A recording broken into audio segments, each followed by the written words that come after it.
And welcome back to the Private Listed interview series. I'm your host, Keemie. You are at the spot for all things music, sports, culture, and entertainment. And today we have someone who encompasses every bit of that. We have Mr. Ray Daniels in the building with us today. Clap it up, guys. Woo! Let's go. All right. So Ray Daniels is in town and he is here to talk to me about all things Ray. Right? Let's go. Whatever you want to talk about. I'm whatever you want to talk about. Let's go. All right. So the first thing that I do want to know is, and I told you this from before when you first walked in, I kind of want to know a little bit more about you. Okay. I got a lot of your opinions and all your sound bites and stuff like that, but walk me through how you got into the music business. I know that you're from the Bronx, right? We got that. Nah. Yeah, I guess so. You not from the Bronx? Yeah, I guess I am. Where are you I don't from? claim it. Why? I claim Atlanta. Oh, I moved well, to why Atlanta is when I that? was 12. Okay. And when I moved to Atlanta, I was New York all day. Like I moved to Atlanta, 7th grade, 8th grade. New York, New York, New York. I was just representing New York. And then I visited when I was 14. And everybody and my cousins, my friends, everybody was like, can I curse? Yeah. Okay, they was like, country ass nigga. You a country nigga. So I was like, no, but I was in New York. I'm one of y'all. They was like, no, you not. You a country South nigga now. So I was just like, I'm from the South. Mm-hmm. And then I started becoming very successful. And then New York was like, he's from here. Nah, I'm from the So we South. claimed you too late? It was the rejection was just enough for me. I was like, you know what? I'm gonna just be an Atlanta guy. So I don't really claim the Bronx, but it's like a joke with everybody in my life. Like the New Yorkers won't let me not claim the Bronx, and the Atlantans is like, he from Atlanta, like leave it alone, like he one of us. So it's funny. When I found out you was from here, I was like, oh, he's one of us. No. I didn't know that your family disowned you. No way, I'm from Atlanta. Okay, all right. So you're from Atlanta, and you've been there for most of your pretty much life, yeah. right? Now, when you got to Atlanta, you were a child, but how did you go from kid from New York, moving to Atlanta, and then say, I'm going to get into the music industry? Okay, well, I moved to Atlanta when I was in 7th grade, and a guy that I went to high school with and middle school with was this guy named George. Mm-hmm. Basically, I was 22 years old. I didn't know what I was going to do in my life. Like, I was a loser. I knew it. I felt it. But I was, like, actively looking for change because I just didn't like the way it felt. Because, when I was a kid, I would see the janitor and be like, how do you become a janitor? Like, because when you ask kids what they want to be when they grow up, no kid ever said a janitor or a bus driver. And I was always like, how do those people get those kind of jobs? And what I figured out was the world pushed you there. So the world was kind of putting me in my place, and I saw it. So it was like my mother was like, you need to do something with your life, so you need to go to the Army. And I signed up for the Army, and then I took the test for not the Army, it was the Marines. No, the Air Force. Okay. It was the least hardest one.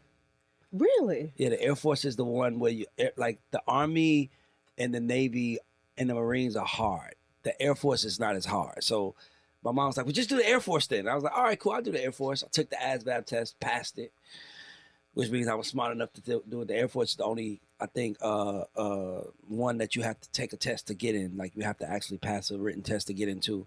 So I took that, passed it, and then I went to work for Delta because I didn't want to go into the Army because the guy called me at 6 o'clock in the morning, like, after I passed. Because, it's weird because, like, they don't invest in you until they know they can recruit you. So once I passed the test, he was calling me every day at 6 in the morning, like, wake up, bro. And I was like, no, I just got out of school. This is too early. And he was like, well, you need to get used to it because it's going to be your life. And I was like, I ain't signed the paperwork yet. So I didn't sign it. So I literally went to go work for Delta. And I was just actively seeking something. Like, if you, as people, even now at this age I am now, I feel like I'm always seeking something. Like, I'm a Virgo. We're always looking. And I was just seeking something. And this guy I went to school with flags me down one day, and he was like, bro, since we were kids, man, when you open your mouth, when you talk, people listen. And he was like, if you could talk about what I'm doing, I think we can make a lot of money together. So what he was doing was trying to be in music. Okay. And but he didn't make it, and I did. What was he doing? Was he like a producer? See, that's kind of another reason why I wanted to, like, even with this game from the Gods thing I'm doing, because trying to get in the music business is like dating a woman, right? Like, so it's like you're a beautiful girl, right? I don't know if that's your man, but I'm just saying you're a beautiful girl, right? Thank you. And I'm just saying that to say that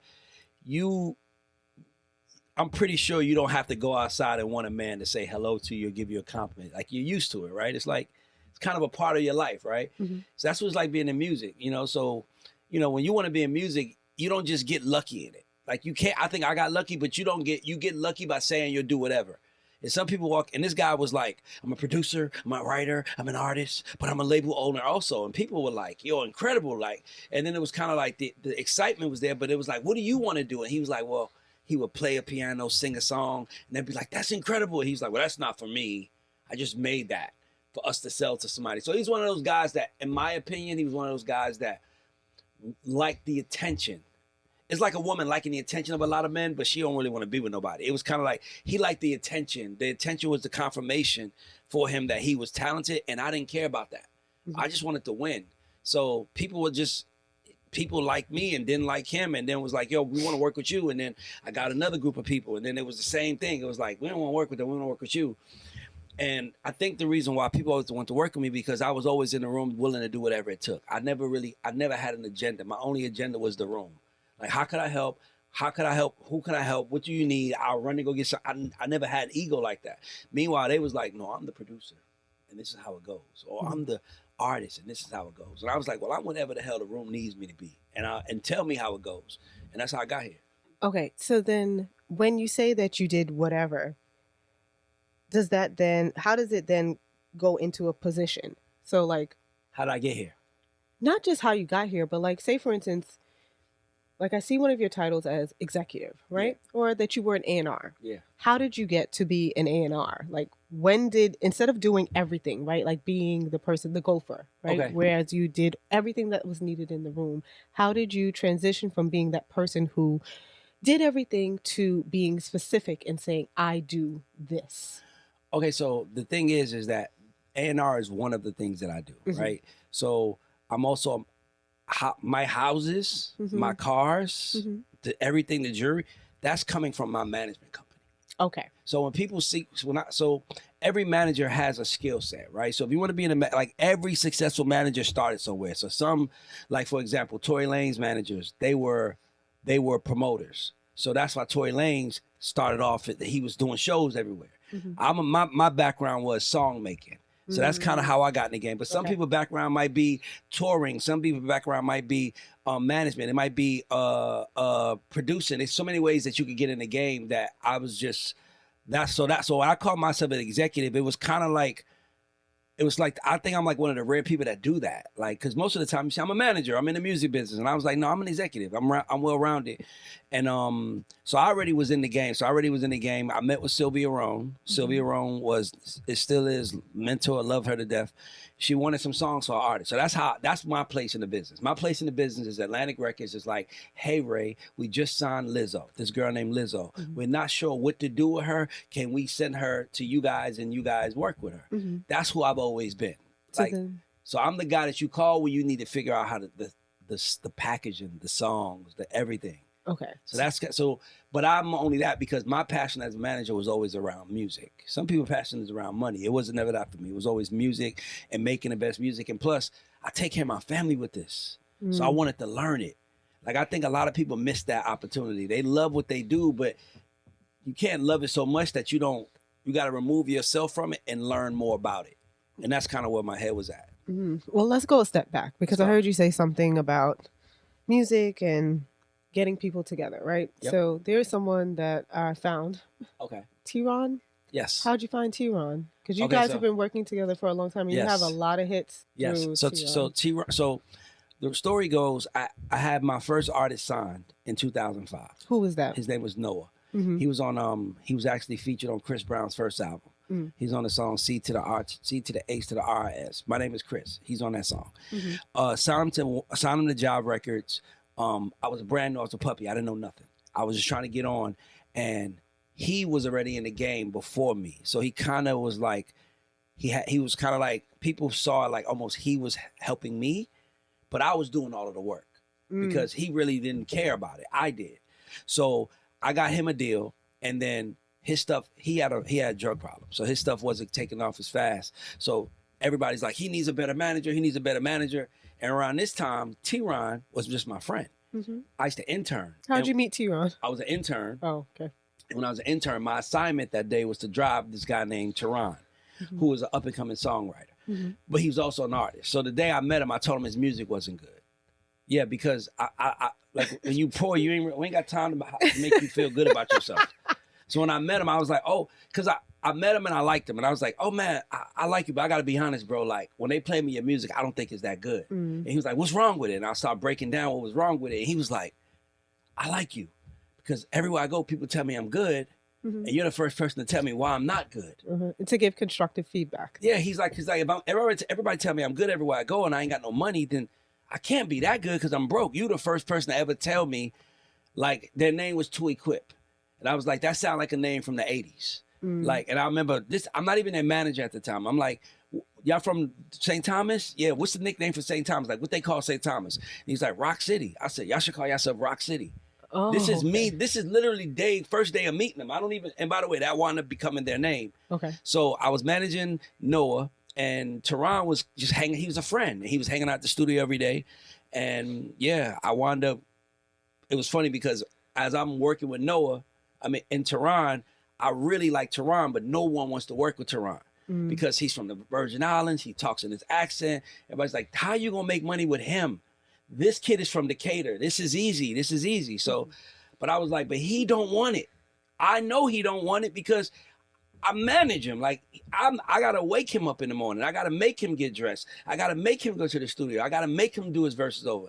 Teron and his brothers like, we'll do whatever it takes every minute. So I wanted to work with them. So thank God I made this move. I just decided I was going to work with them and not this guy no more. Okay. And I worked with them, and then, you know, I signed him to Akon, and then, you know, Akon was like at the time the hottest artist in the world, and signed him to Akon, but it was the songwriting thing started really taking off for us, and we wound up doing a publishing deal. Okay. And when you do that, that's when now you're hot, you're signed, you're writers. Now all of the big execs want to meet. So Clive Davis, we meet with Clive Davis. We meet with Sylvia Rome. Everybody we meet with, my job was to know the records, to know what to play. I was the shit at that. Like, that's what I was great at. Like, so that's what I mean by like the A&R part, right? It was like me not knowing that I'm gonna be in the game 20 years later. Like, I didn't know that this was the plan. Like, I was just like, you right? They want to meet with us to write some songs. Whatever it takes, I'm gonna do it because I want to get some money. And that was it. But every time I went in the room, I delivered. So then I met with Sylvia Rome, and Sylvia's like, man, I like you. You should work for me. I'm like, I would love to work for you. And I started working for her. That didn't run out that well because I took a consultant job. And I should have took a job. Oh, okay. Because when you do a consultant, you're not a part. You work for the company, you get paid the same amount, but you're not a part of the fabric of the company. You're not like on every call. You're a consultant. We call you as we need you. So I was kind of an outsider. So my next opportunity to work for someone was L.A. Reid. And that's when I like started becoming like a well-rounded music exec. I took a vice president job, and I basically went in there like an intern. And that's who I've always been my whole life. I've always treated it like I don't know enough. So before I start speaking on something, I should know as much as I can about it. So, you know, work for Epic, and there it is. That's when I started like really like doing the music thing, understanding it. Okay. So, and T-Ron went with you to Epic. Well, I always managed him. He was always with you. He was always with me. So who do you have any other songwriters in your collective? Well, yeah, Teron. So Timothy and Teron, that's Rock City. Teron is he won the Grammy for Songwriter of the Year this year at the Grammys, which is like a huge deal because it's the second time the award has ever been given out, and it was given, and this is the first time somebody black won it. So I managed that guy. Woo! Thank you. And then I also have these guys, Sam Simpson, Sean Smalls, out of Nashville, but they're like leading the young Nashville vibe. So they got records with Lizzo, but they also have records with Breland, Keith Urban. So a lot of my country stuff. Then I have this kid signed to me, Digital Nas, who produced. He did what's the record that Ty Dolla $ign? No, but he did 7 on Donna, but he did the Carnival record. Oh, okay. He so did Carnival. The one that went number one, he did that. So he signed to me too. So, you know, I have like I have pockets of how I make my money, but it's hard to describe it from the inside and the outside. So I just call myself a well-rounded exec because I got money coming in from all different facets. Okay. Can you tell us some more of the other songs that you were a part of? So I heard you name some. So we know Carnival. We know. Well, Carnival Lizzo. Is Sierra, How We Roll. I know with Rihanna. Chris Brown, Rihanna, Poured Up, Rihanna, Man Down. Yes. Doja Cat, Like That. Sweetie and Doja Cat, Best Friend. I'm not gonna lie to you, like I have records that come out all the time everywhere, and I don't really keep up with it because one of my rules in business is we don't watch our work because I've seen everybody fall doing that. So that's kind of like the gift and the curse of me. So don't stop to clap for yourself. Yes. Keep going. Don't like whatever you did yesterday, like this interview. We do this interview today. Whenever you drop it, whatever it's gonna do when you drop it, it's gonna do. Mm-hmm. But I can't dwell on it. Like, whoa, when that interview drops, that's it for me. And it's like, well, what if it's not it? Yeah, we gotta keep You gotta going. keep going until because you never know what seed you planting is gonna work, and you never know when it's gonna come back to work. Mm-hmm. So yeah. So how do you feel about the state of the music industry now? And when I say that, I'll specify in saying you came in at a time where we still had hard record sales. Yes. Right? And now we've moved to streaming. Yep. Is that jarring for you at this point? Or are you just taking it in stride and you were able to adapt? Well, you have to take it in stride and able to adapt. Like if I'm gonna jar on it or I'm gonna dwell on it, I'll do it because it's a part of the day. It's not like something I do. So since we're speaking about it, I don't mind speaking about it, but it's scary. And it's not scary for me. I'm like, not being funny or nothing, but like I've treated my entire career like tomorrow they're gonna take it from me. Mm. So like all my houses I own, all my cars I own, all my everything I own. I don't have no debt. I paid everything off. Everything, my condos, houses, cars, everything is paid off. And the reason why is because if you are in a position where you need money, then you're in a position where you always have a master. And I didn't want a master. I wanted to be my own master. So I knew that the only thing that I was willing to die for and work my ass off for was my family. Mm-hmm. So if I can just pay off everything that my family has or everything. So now my mom, she knows I'm living in this mansion until I don't want to live in this mansion no more because my son paid it off. So for me, I was big on that because most of the time, the pressure that comes from us is needing of the money. And by the way, if you need the money and the game is changing, that means you got to go kiss up to somebody else. And for me, I just didn't like it. So to say that the game is in a very dangerous place, but it's only dangerous for people who are not creative. Mm. If you want to be in the music business because you like making beats, I mean, you probably got a chance. But if you're not thinking every day of how, like you have a podcast, I'm pretty sure you sit down with your team and say, what can we do to make it better? Like somebody might be like, it's dope. Yeah, it's dope. But what else can we do? What else can we do? It's the same thing with music. It's like, so even when people ask me about the records I have coming out and everything I got going on, it's hard for me to talk about it because I really don't know. Like I know, but it's like, I don't care. It's not, it's kind of like, it's like bragging. It's like somebody telling you pretty. Like I've been hearing that my whole life. I don't care about that. Mm-hmm. I'm trying to be something else at this moment. So I just don't allow it to get to me and I just keep it pushing. And, like, thank God that things have worked out in my favor. And, music is about, today's business is the aggregate of a lot of small wins, right? Like your Sean might stream, but you're getting 0.0004 of a penny that you got to split amongst everybody in the room. So you need to have 0.0004 of a whole lot of stuff for those pennies to add up and give you something. So what's the smarter way to go about it then? Because if streaming it's not the get rich way, right? How do you advise someone who is coming into the music industry and how it can be profitable for them? Ownership. But ownership it gets tricky, right? Because I'm not saying you shouldn't try to own on day one. Mm-hmm. But most people be focused on ownership and they don't even understand the thing that you have to own the most is yourself. They want to own the product. Own yourself. Jay-Z didn't own everything with Rockefeller in the beginning. He does now because he owned Jay-Z's role in it.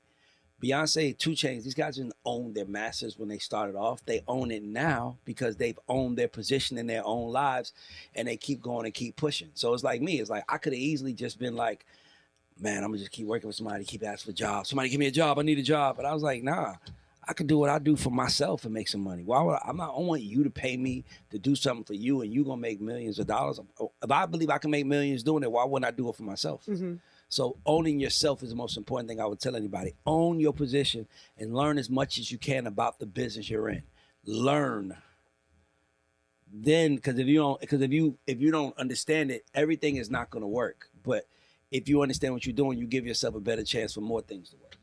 Well, then, what do you think are some things that people are using to get it to work? So, because I've heard you talk about different aspects of rap beef or rap battles, right? Yeah. Do battles actually work anymore? I mean, He's doing the Super Kendrick is Bowl. working. Kendrick. I mean, it works. I mean, he did something. No, but he did the Super Bowl before, right? No, he was a guest. he was a guest right? he was graced an opportunity. He was given by an the person opportunity who was doing it. Okay. The Super Bowl is for careers. Mm-hmm. The Super Bowl is almost like a celebration of your careers. Also, I don't think Kendrick dissing Drake and this beef happened. I think it rushed him to the front. Like, oh, okay, it's time for him to get the Super Bowl. Do you think he's deserving of it? Yeah, hell yeah. I think he's one of the best ever to do it. He's deserving of it. That's the part. Like the culture has to stop doing that. Right. Because they'll stop including us. Like right now, they're killing hip hop. The goal is to kill hip hop, right? But you gotta look at it from a business standpoint, right? Like black people are the loudest. We're the loudest, right? We're the most boisterous, right? Like, have you ever seen a pop artist out there going crazy about owning their masters? With the exception of Taylor Swift when Son Boy from but when look what you said. When somebody bought something that she was also not from her, from the people that she was signed to, but she was also in the process at that moment quietly of trying to get it herself. The guys just came with a bigger bid. And then she got frustrated and said it's not right. But look what she did. She did something about it. She made the new Taylor Masters, and now bump everybody. Like fuck everybody. She was smart like that. But what I'm saying is that hip hop culture is all about money, power, respect. And for a long time, hip hop was running the culture, running the music. And every time a rapper got paid, you gotta understand think about it from a white corporation standpoint. I want to do business with you. I want to do business with you because you the shit. You're black. And I come to you and I'm like, yo, how much you want, man? I want to do some business with you. I really think we could build something together. You want to back that brake truck up. You want to do business with me, bro. I need millions of dollars, bro. You got to give me some real money. You want, and it becomes, after a while, it becomes like, you don't even understand how the money goes. You just want a lot of money because you think it goes. So I think that there's a calculated effort to kill hip hop's appeal to the masses so they can eventually get it for pennies on the dollar again. Well, if it's about killing hip hop, would they then have someone like Kendrick Lamar on the Super Bowl? Isn't that bolstering hip hop? Who is it though? We don't know because apparently we know we know who it is, but then when we say who it is, they said that no, he doesn't have anything to do with it. They said no. They said he might not be the only decision maker. But my point is this: is that we still have some. That's my point. We have someone that looks like us making the decision for something that is not ours. The Super Bowl does not belong to niggas. It's not a nigga thing. It is a worldwide event. I'm sorry, niggas. So you know what I'm saying? So when it's like they're coming to Atlanta, I was saying the same thing. And the Migos need to perform. They're not coming to Atlanta for hip hop. And if they are, if they are coming to Atlanta for artists, then Elton John's from Atlanta. Why are we not saying his name? It's only black people, Migos, and they need to let Lil Baby. And it's like it's only a us thing, and we got to stop that because it's a business too. And Jay-Z has to make the better decision for business. And Kendrick has a hotter year this year than Wayne. And if Wayne knew the Super Bowl was coming, because let me tell you something that nobody knew. Usher knew the Super Bowl was coming. Oh, yeah, he did. He knew it was coming in Vegas. Sure. Yeah, he did. That's why he set up shop in Vegas. Yeah. He owned Vegas, and then he earned it. Like, that's what you do if you really want the Super Bowl. You campaign for it. And Kendrick was on a campaign, and Lil Wayne wasn't. And Wayne, I love Wayne. But if you wanted it, you got to go get it. And we all know that. And he didn't. And Kendrick did, and there it is. But do you think that Wayne has a good enough stage show for the Super Bowl? Now that's when it gets a little like. That's when it's like, all right, let's throw some dirt on there though. No. All I'm saying is that I'm gonna say this. I don't think Wayne has a better performance than Kendrick. Okay. Kendrick, when he came out at that Super Bowl with Dre, he killed it. It was like, this guy was like, we don't see rappers performing doing dance moves with, like, we don't see that. Right. So he killed it. So I think he deserves it. And I think Wayne deserves it too. But I think that Wayne, the reason why everybody making a big deal of it is because it's in New Orleans. What they gonna start doing? You know what they're gonna start doing? What are we doing the next Super Bowl? Wait, where's Phoenix. Let's go Phoenix. Ain't no rappers from there, right? Shit. Thank God. Thank God we got to hear these guys' mouths any damn more. You know, like that's what's going to wind up happening. They're going to get tired of hearing our frustrations with us not putting them not putting our culture at the forefront. If I'm Lil Wayne's manager, I'm like, bro, let's do a show. Super Bowl weekend. Let's show the NFL who we are. And that's our problem. Instead of saying, y'all should know, they don't know. They don't. That's why they hired Jay-Z, and Jay-Z made the smarter business move, which was Kendrick. I had a question. I had a question about the songs. So, what we say about the better stage show, and I promise I'm going to get off of this. No, because I'm on your show. Whatever you want to talk about. No, because I want to talk. I want to talk about some other stuff too. But you said something about Kendrick being the better performer when he was on the Super Bowl before. He had a good show. He was dancing, yada, yada, yada. But then there were people who questioned, well, what songs are he going to perform? Who? Kendrick. My question would be what songs Wayne's going to perform. I think Kendrick got way more songs. So, way better songs. That's what I was going to say. I was like, well, when they questioned that, I was like, well, what is Lil Wayne going to perform? But I can think of songs that Lil Wayne could perform. Lollipop. A Millie. But like I know like my daddy, like you know what I know more mixtape Wayne than I know and mainstream. To me, that's what I think it becomes a little harder because Kendrick, we know he can perform. It's not like us. We know he's gonna perform the record with Rihanna. We know he's gonna perform we know what he's gonna perform. I think Wayne's catalog is so vast that it's like, what does he perform? It's even like Rihanna. Like when Rihanna performed, it was like, she gonna perform? No, we knew what she was gonna perform. I mean, for me, it was interesting because it was like, does she do Pour It Up, or does she go more commercial? Yeah, but she has a range of. I know. Does she give you the range though? She also could have just went and did nothing but pop records. That's true. And we would have been just as good. But she did perform Pour It Up. Thank you for that. Thank you for that. Wait, do you get a check when people perform it on? Well, you don't really get a check. Well, you do get a check because they got to sync it. You got to pay, but it's a small check. But it's the residuals from the record that you really get that makes it. Okay, because one of the things that I learned after Rihanna performed was that they don't get paid for the Super Bowl. That's what I heard too. Yeah. Is that not true? I don't know. I can find out. That's what I heard too. You know what's so crazy? Can I be honest with you? Yeah, I'm one of the people where it's like, I don't window shop.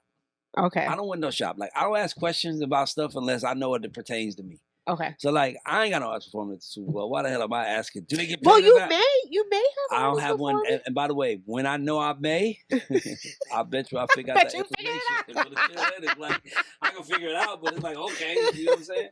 Because we're gonna be campaigning, right? Yes. We're gonna be campaigning. Alrighty. So let's move on. See, you threw me off when you said you don't. As soon as she said, let's move on, I was like, here it goes. That's why I started laughing. Here it comes. See, you threw me off. Let's go. Come on, let's go. Stop. You threw me off before because you was like, oh, I don't really claim here. So some of the questions that I have. No, can I tell you why? Why? Hear me out. All right, I'm listening. I'm from 328 East 145th Street, 3rd Avenue, Patterson Projects. If you went to Patterson Projects right now, and you stopped 10 random people and say, hey, do you know a guy named Ray Daniels? And I'm just saying the project I'm from. Not the Bronx, not the South Bronx, but the project I'm from. No one's going to know me. You might get lucky. You might find a cousin that I still have there. But for the most part, if you go to College Park and you say, do you know Ray Daniels? Everybody in College Park knows. That's why I claim it. I claim the place that claims me, not the place that I want to claim because it's better, more street cred, more real, it's more that it's like because what happens is people want to build with you on it, and I don't know how to talk about it. It's like when people ask, like my family's Haitian, but I don't say it out loud because I'm like, I don't know it. I don't know. Wait, like, you don't speak Creole? I didn't even know I was Haitian until I was like 23, 24 years old. We didn't talk about that type of stuff in my house. Okay. My house was hood. We talked about hood shit. Like we didn't talk about heritage. No? You know? Hell no. I was Haitian. My mom didn't tell me. I found I was Haitian when they was like, my family name is Augustine. They was like, Augustine's a Haitian name. I'm like, oh, thanks for telling me. I didn't know that. No. But I don't. I know it now. But the reason I why I think don't talk about I it. think that has something to do with you possibly you moving to Atlanta too, right? Like if No, you lived, you didn't find. I find that in New York we talk more about like West Indian culture or that's true. Caribbean Now that's culture true. here more so than you would In Atlanta, we don't talk about You that. don't talk about Nah, that. it's almost like it's foreign to them. So yeah, but I mean, even it wasn't even that. When I lived in New York, we didn't talk about it. But my point I'm saying is that, so I don't walk in the room and say I'm Haitian. The people like, oh, let's talk, and I'm like, no, I don't know anything about it. I don't know nothing And so about it's that. like, that's how I feel about the Bronx. Like, why would I claim something I know nothing about when I could claim Atlanta and I know everything about it? Okay, all right, I'm gonna leave you alone. Thank you. I'm not gonna bother you. Well, after I'm gonna get at you. Let's go. we gonna talk. We gonna talk. All right. So then I had questions about New York hip hop, Let's go. I can talk about New York hip hop all day. Let's go. but now I feel like I want to change my trajectory a little bit because Okay. now I want to pick your brain about Atlanta hip hop because Okay. do you think the South gets the respect it deserves? No, but I think that that's the best thing to happen to the South. Why? I don't think so. I disagree. So I have a clip on my page, right? Uh-huh. That got like 5,000 comments, and that's a lot of comments, right? And I think I know exactly and it's which this one you're guy on my talking about. page, and he goes, so I had Math Hop on my show, and we were Uh-huh. talking about Nas. And my guy goes, I mean, Nas wasn't really that dude, you know, and I mean, like out of 5,000 comments, I swear to God, 1,000, at least 1,000 of them, and 1,000 comments read verbatim.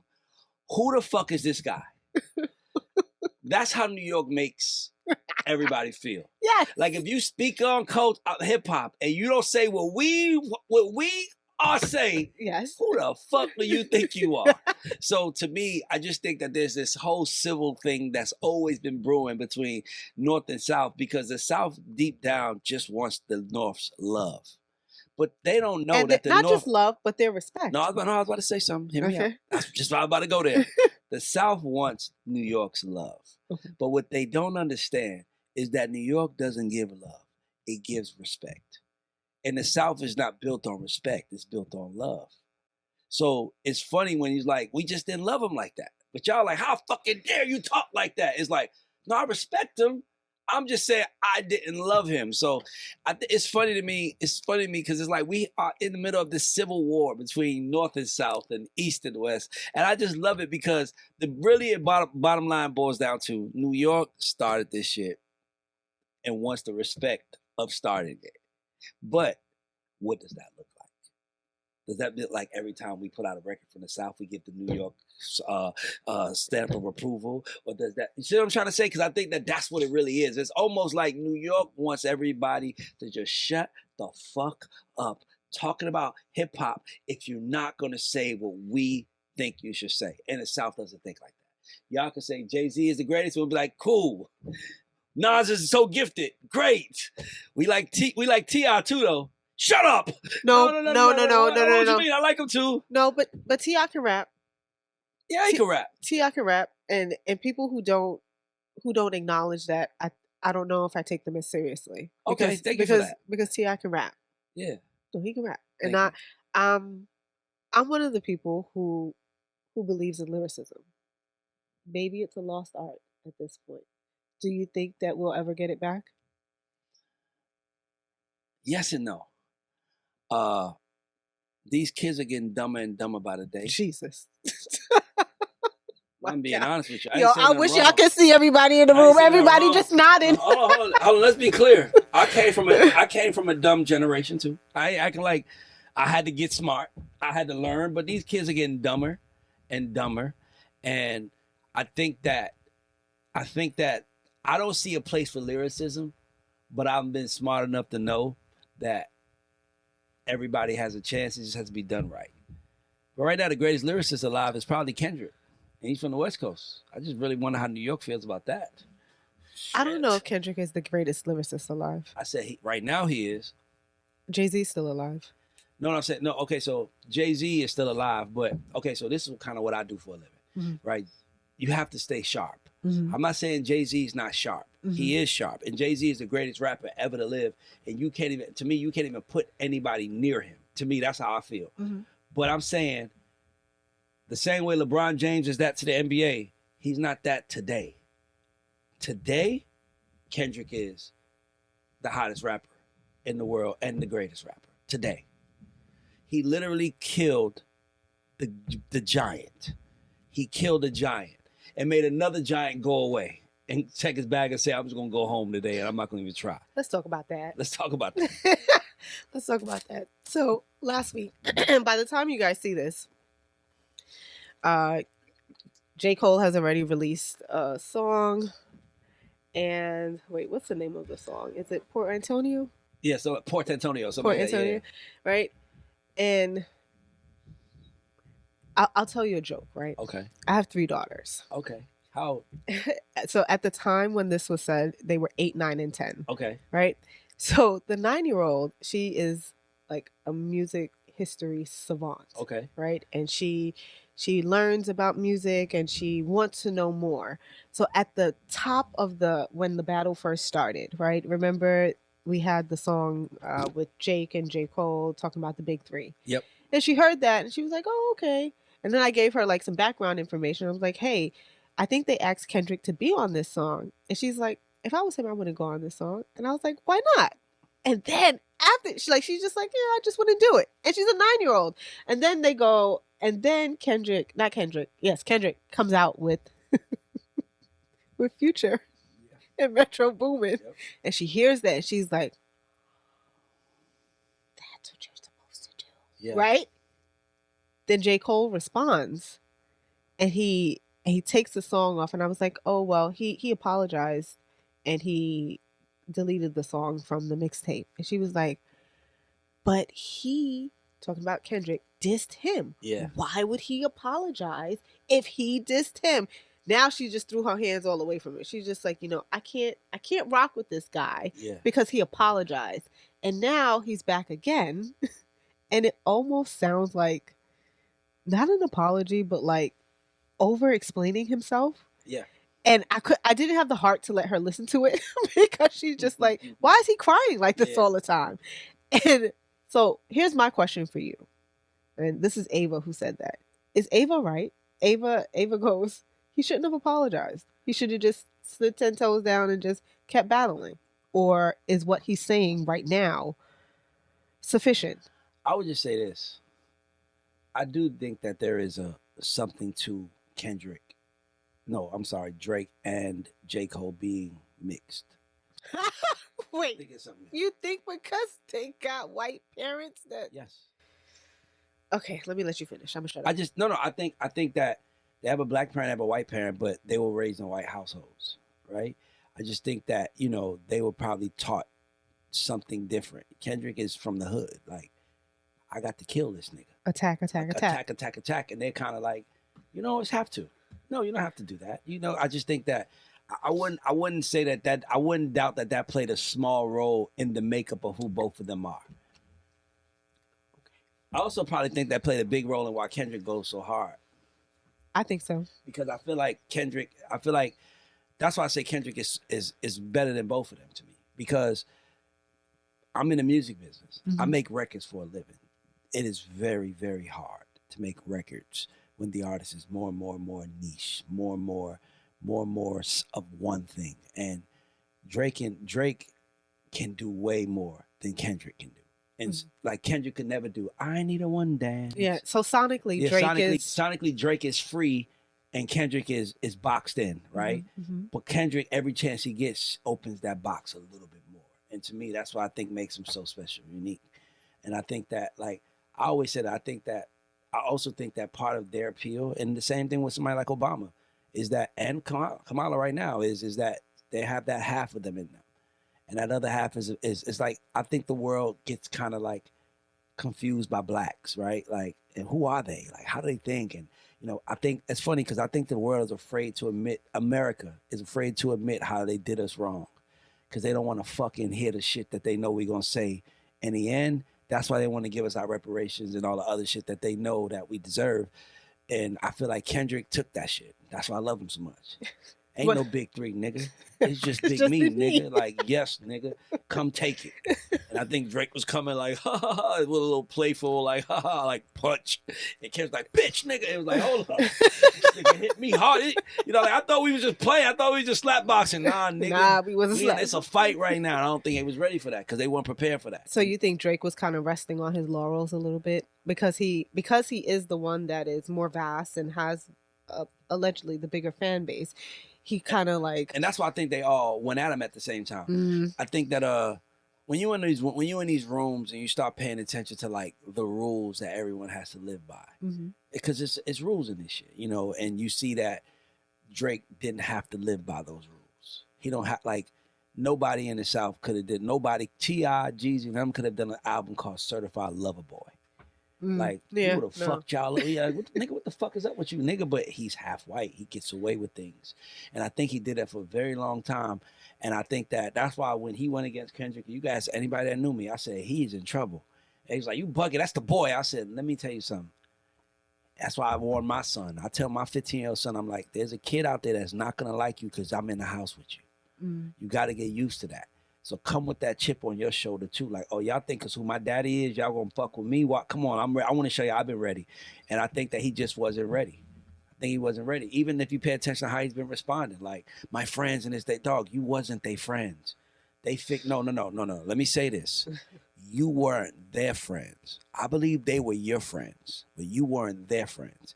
And when you're their friends, when you're in different rooms, you have to tend to speak up a little bit more, right? It's like if I'm around if Dre is around a whole bunch of people from the South and I'm a Southern guy, then he can't scream as loud as he wanted. Like, leave him. I can scream. We not, you know what I'm trying to say? Yeah. And I think that what happened was that Drake's peers realized that Drake didn't play by the same rules they did. It was like, hold up, you say nigga, but you don't get treated like a nigga. You know what I'm saying? And I think that's why they all went at him this at the same time, because it's kind of like you all realize it that he walks around with no penalty. Like even when you think about the fact that he was a 38-year-old man dating Lotto's sister when she was 21, Jesus. If that was an American or somebody black, if that was that, it would have been way different. Way different. Well, so one, I'm gonna say Drake is black. He is black, right? And even though he has biracial heritage, we look at him as a black man, and he himself. I agree. We look at him as a black man, and he looks at himself as a black man too. But I do understand that colorism.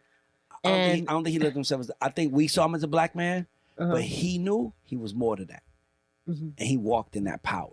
And I believe that. That's what I'm gonna say. Yes. I think that he uses his privilege to his advantage, and he knows that he has that. And privilege. I think nobody around him knew.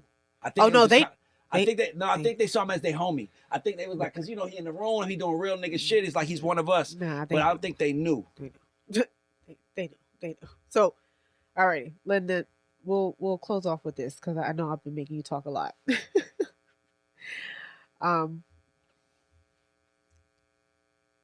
This is kind of cliche, but I am kind of curious about your thoughts on this. Can Diddy survive after all of this?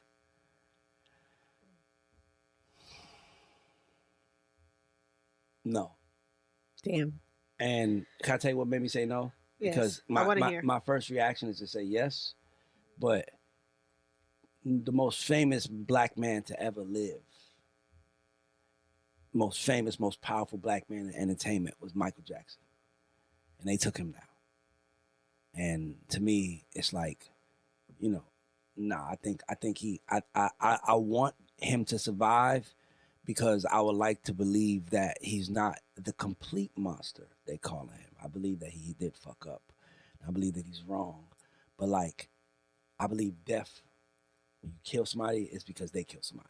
Like after eye for an eye. And I don't know if the way they're trying to kill him right now, based on what is out there, then you see other shit. Like the girl said he did it, then the boyfriend released text messages where the girl was like, "I'll give you $3 million if you go along with me." Yeah, so it's like a pylon now. And if someone did something wrong, okay, that's my point. Like R. Kelly, in my opinion, R. Kelly should have been in jail. Okay. And the reason why is because we saw him on tape 20 years before he got locked up. We saw you on tape doing it. and you still got out of it. You thought you was above the law, Mhm. and they went and got your ass. So there it is. But I don't know too much, and that's nothing. We don't know enough about what happened with Puff. Yeah. But the only thing that reason why what bothers me is that nobody's speaking up. No one. Like nobody. Not And I'm a talking soul. about like They don't want to touch it. he was the establishment. He was the gatekeeper. He was the gatekeeper. He was the unifier. He was the person that had the parties that blacks and whites went to. Mhm. He was the party. Because remember, if a white person would do it, we don't know if we welcome. But he was doing it. So we knew we was welcome, but he also welcomed their side also. Okay. So I think that, I just, like, he can't. I don't, like, it's like, bro, if he does, kudos to him. But how? You got, like, you're going to be spending the next 5 years fighting. How you get back to Puff when you fight in the next 5 years and everybody's coming after you? Yeah. Oh, You should have just paid Cassie. All right. One last thing. So I want to talk about what you have going on. Probably there'll be more dates added after. So we have like I don't want to say a cultural expo, but like a music expo where you are teaching people about the music industry. Yeah, I have this thing I do called Game from the Gods. I feel like people learn more from interactions than they do. Like, that's how I was in school. I wasn't a good student because the teacher just talked to us. But as soon as somebody gave me, like, had me participate, I became great at something. Mm-hmm. So I just wanted to show people how to participate. So, I mean, I'm not going to lie to you. It's the most fun that I have because, it's like showing people in real time, like, how to win. You know what I mean? And people will come with their little pitch, and I'm like, that was wrong. Here's why I was wrong. Here's why I was right. And then I'll show them how I do it. And they're like, oh, I'm like, so I'm excited about it. I can't lie. All right. So, and people can get their tickets from gamefromthegods.com. Gods is spelled Gauds. All righty. Thank you, Mr. Ray Daniels. Thank you for having me. No problem.